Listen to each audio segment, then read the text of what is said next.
It all led to a single location in Tehran on February 28, 2026. But this tracking didn't begin with the strike. It started with a small pattern, something that seemed insignificant but kept repeating. Every day, at nearly the same time, a specific vehicle would appear on a low-traffic route, move toward the same area, and then disappear from public roads. This wasn't normal traffic. The route wasn't efficient for public activity, and its timing was far too consistent to be a coincidence. In intelligence analysis, this is known as pattern of life. Not a single event, but a behavior that keeps repeating, and that's exactly what's hardest to hide. The data came from surveillance systems across Tehran, where cameras were used to monitor and track vehicle movement and behavior. What mattered most was not just the route itself, but where the vehicle stopped, because that stopping point often marked the beginning of access to a restricted area. When the vehicle pattern was mapped against restricted zones, the search area began to narrow. Public reports had already pointed to Lavizan in northeast Tehran as the area where Khamenei had been moved to an underground bunker. Public reports also suggested that Khamenei had sharply limited his direct electronic communications, and once signals were reduced, visual data became even more important. At this stage, a single source was no longer enough. Cameras provided the pattern, mapping provided the context, and higher-level intelligence was used to verify whether the location was truly connected to Iran's highest-value target. By this point, the target was no longer abstract. The district was becoming clear, the access pattern was becoming visible, and the next question was no longer where, but how well the site was protected.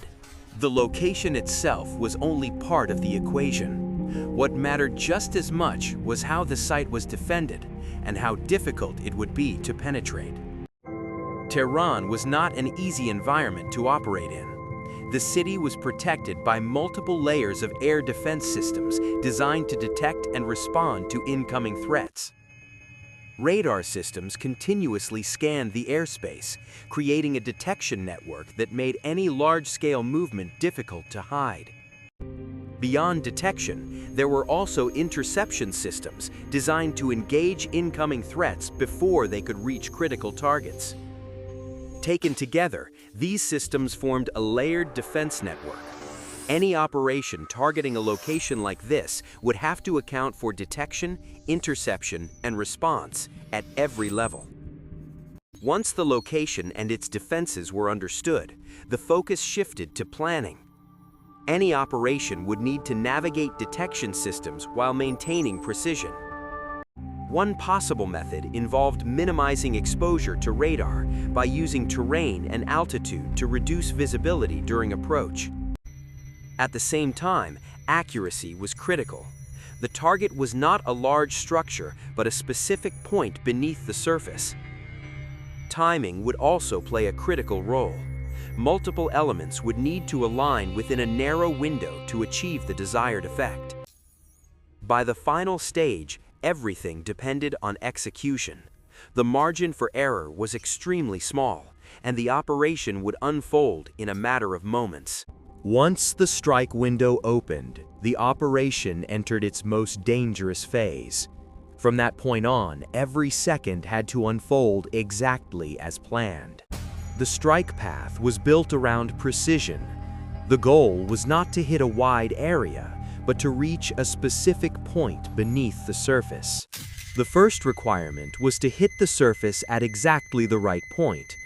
Without that, the rest of the strike sequence would lose its effectiveness.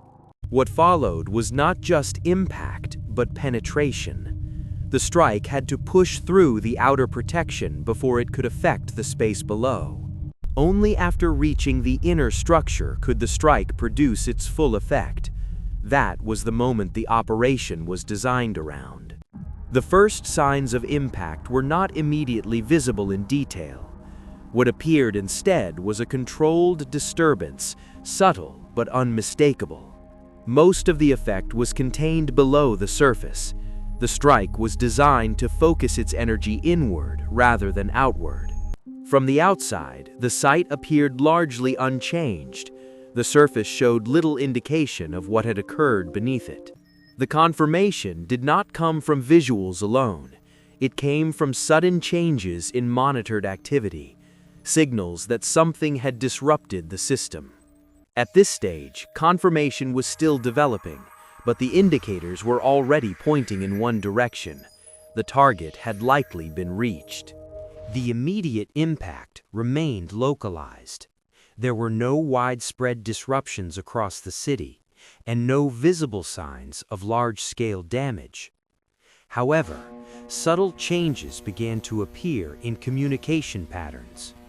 Signals were reduced, redirected, or briefly interrupted in specific areas. At the same time, monitoring activity increased. Systems that had been passively observing were now actively tracking developments in real time. Beyond the immediate area, external observers began to take notice.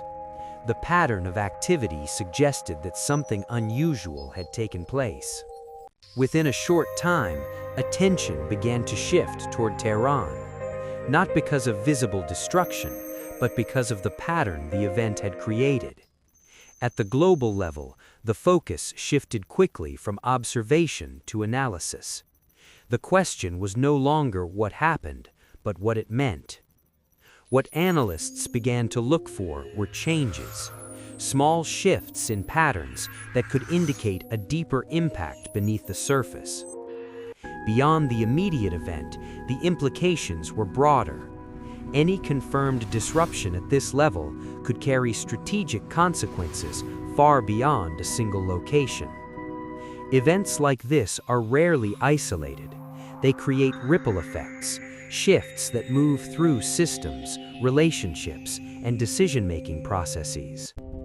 But even with growing analysis, key questions remained.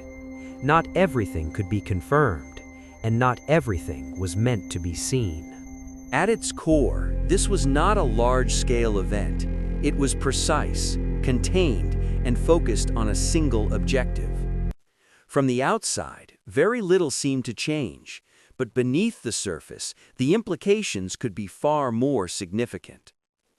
What followed would depend not only on what had happened, but on how different actors chose to respond. At this stage, the outcome was still uncertain. The full consequences of the event had yet to unfold.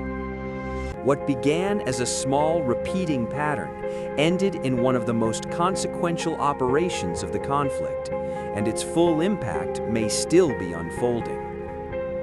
By this point, the strike itself was over. What remained was the question of how far its effects would travel beyond the target. What happened in Tehran was never likely to stay in Tehran. The consequences were always going to extend through the wider region. But even then, the future remained uncertain. The event had happened, yet its full meaning would only emerge through what followed next. In the end, everything came back to that hidden site. One location, one pattern, and one operation built around reaching it. What began as a small, repeating pattern ended in one of the most consequential operations of the conflict, and its full impact may still be unfolding. Once the operation ended, attention shifted immediately to analysis. The key question was whether the damage matched the target model that had been built beforehand. What mattered most was not the surface alone, but whether the area identified as the inner core now showed the kind of change expected from an impact at depth. At that stage, no single source was enough. Confirmation depended on multiple streams of information aligning with one another. As more indicators began to align, confidence increased. The developing picture suggested that the strike had likely reached the intended point beneath the surface. Before any formal statement appeared, reports had already begun to spread. The possibility that the main target had been inside the site was no longer being treated as remote. As the information continued to converge, the picture became harder to dismiss. Independent indicators were beginning to point in the same direction. And yet, even with growing confidence, the final outcome remained officially unconfirmed. What could be seen and what could be confirmed were not always the same. Much of what mattered remained beneath the surface. In the end, the entire operation could be traced back to something much smaller, a pattern that repeated often enough to be noticed. And sometimes, even when the pattern is found, the full story behind it remains hidden.